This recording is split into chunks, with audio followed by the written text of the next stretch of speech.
Ready? Yeah, you can say whatever you want. Yeah. So what were you saying about the land? I was saying that my grandmother was telling me that she was born in Canada, but some of her brothers were born in Shelby County. And I said, well, why did you, because they're older than you, then why were you born in Canada? And she said, because Black people owned a lot of property, but it wasn't only in Shelby County, but it was close around there. Mm. And it was considered property that was like swamp and everything, and they let Black people have it for little of nothing. And over the years, the Black people farmed it and cultivated it and made it into a really nice area for farming. Mm-hmm. And then there was I think it was the potato famine in Ireland, and a lot of Irish people started coming over to America, Irish, German, Irish people. And some of them made it into Ohio, and they saw this nice farmland and they wanted it. So what they did was they went to the powers that be, whoever that was, and they made a deal with them that they would raise the taxes on the Black people on the properties that they owned.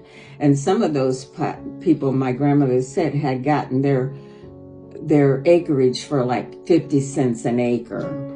And so, then they raised the taxes on them so that they couldn't afford it. And then they couldn't pay their taxes, so they took over their farms and things.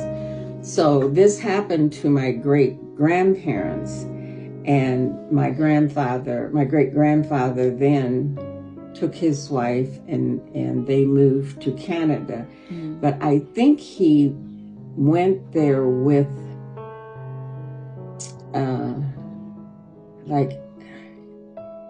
he had a reason for going to Canada. Mm. And I can't remember, but it may have been that he was working for some people that moved there or something. And I don't know what made him decide to go over across the Canadian border and to live there, but he did.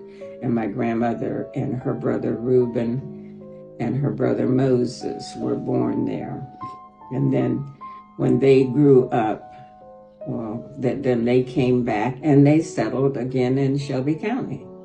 So it was just like coming full circle. Yeah. Yeah. So, but not on the property that they had previously owned that. And so my mother, when she learned that story, she and her brothers, and I think Millie, but I don't know, but I know she and Uncle Harold and Uncle Bill went just to look at the property where it was. And it was substantial.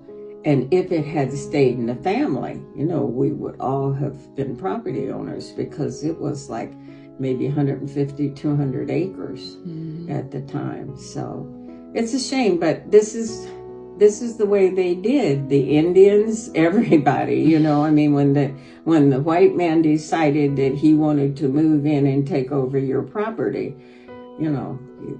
that's the way they moved the Indians off the reservations. That's the way, in history, we studied I keep forgetting, it's something of tears. The Trail of Tears? Yeah.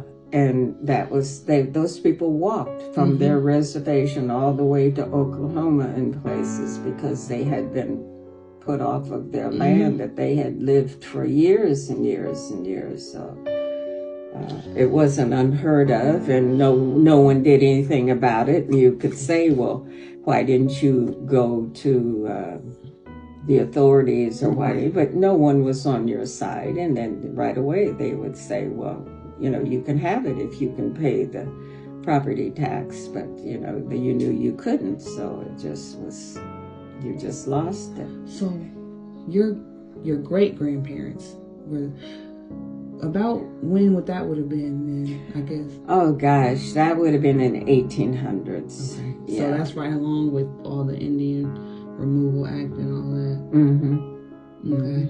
So, that's right in line with it, basically. Mm-hmm.